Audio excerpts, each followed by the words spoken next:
उत्तर भारत अभियान को पढ़ चुके हैं, लेकिन उसमें किस वर्ष जो है किस राज्य पर आक्रमण हुआ था वो हम नहीं बताए थे, तो उसको इसमें समझ लीजिए कि गुजरात का जो अभियान है 1298 से 1299 ईस्वी के बीच में हुआ था, और रणथंभौर का अभियान जो है 1301 ईस्वी में हुआ था, और चित्तौड़ का अभियान जो है 1303 ईस्वी में हुआ था, और मालवा का अभियान जो है 1305 ईस्वी में हुआ था। ठीक है, तो आइए हम लोग पढ़ते हैं दक्षिण भारत अभियान को।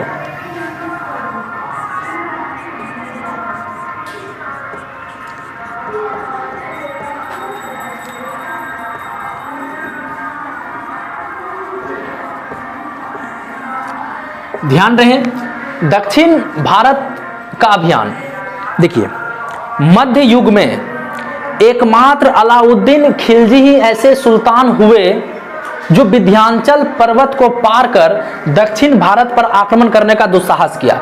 इससे पहले कुतुबुद्दीन ऐबक से लेकर के आप शमसुद्दीन क्यूमर्स तक पढ़ चुके हैं। आपने कहीं भी सुना कि कोई भी शासक जो है विंध्याचल पर्वत को पार किया? नहीं। तो पहला सुल्तान अलाउद्दीन खिलजी ही हुए जिन्होंने विंध्याचल पर्वत को पार कर दक्षिण भारत पर आक्रमण किया। ठीक है, और अभी जो हम लोग दक्षिण भारत को देख रहे हैं, ये जितना भी दक्षिण भारत के अंतर्गत हम लोग अभी आक्रमण देखेंगे, ये सभी आक्रमण जो है मलिक काफूर के नेतृत्व में हुआ है। ठीक है, तो दक्षिण भारत के अंतर्गत जो है सर्वप्रथम देवगिरी पर आक्रमण किया गया।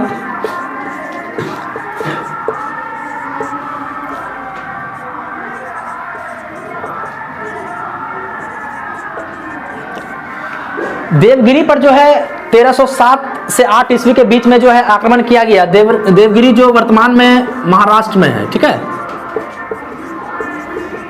यहां के शासक जो हैं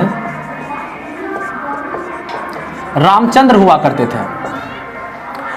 तो मलिक काफूर जो है देवगिरी पे आक्रमण किया और रामचंद्र से युद्ध हुआ, तो आसानी से जो है रामचंद्र को पराजित कर दिया। और मलिक काफूर जो है रामचंद्र से कहा कि आप जो है दिल्ली जाइए। ठीक है, और वहां पे जाकर के सुल्तान से मिलिए और कहिए कि हम आपके अधीनता को स्वीकार करते हैं, तो हम आपके राज्य को जो है कोई क्षति नहीं पहुंचाएंगे, आप खुद अपने राज्य में जो है अपना प्रशासन वगैरह देखिएगा, और जो भी टैक्स वगैरह वसूलिएगा उसका कुछ हिस्सा जो है वहां हमारे सुल्तान को पहुंचा दीजिएगा। तो रामचंद्र को भी लगा कि बात सही है, अगर हम ऐसा नहीं करेंगे तो हमको भी मार देगा, हमारे राज्य को भी लूट लेगा, तो भलाई इसी में है कि दिल्ली जाया जाए। ठीक है, तो रामचंद्र जो है देवगिरी से दिल्ली गया, वहां अलाउद्दीन खिलजी जो है रामचंद्र से मिला, और ऐसा कहा जाता है कि अलाउद्दीन खिलजी जो है रामचंद्र का बहुत आदर सम्मान के साथ स्वागत किए, और रायन का उपाधि भी दिया, मतलब राजाओं में राजा का उपाधि रामचंद्र को दिया। तो रामचंद्र भी जो है अलाउद्दीन खिलजी से प्रसन्न हुआ और कहा कि हम आपके अधीनता को स्वीकार करते हैं।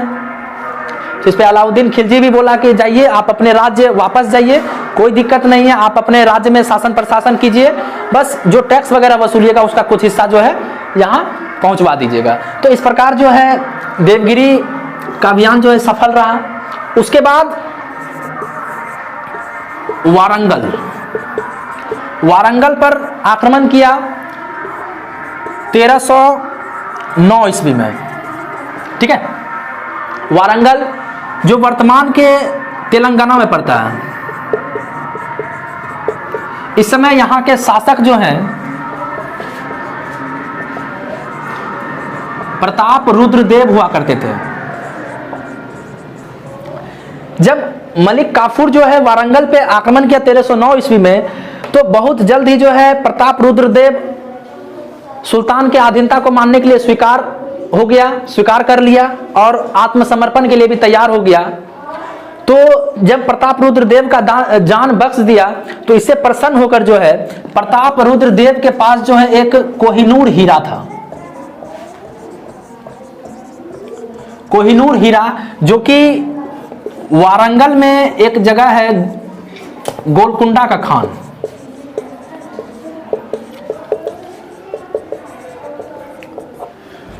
तो प्रताप रुद्र देव को जो है गोलकुंडा के खान से एक कोहिनूर हीरा का प्राप्ति हुआ था। इस हीरे को जो है मलिक काफूर को सौंप दिया और मलिक काफूर जो है जाकर के सुल्तान को सौंप दिया।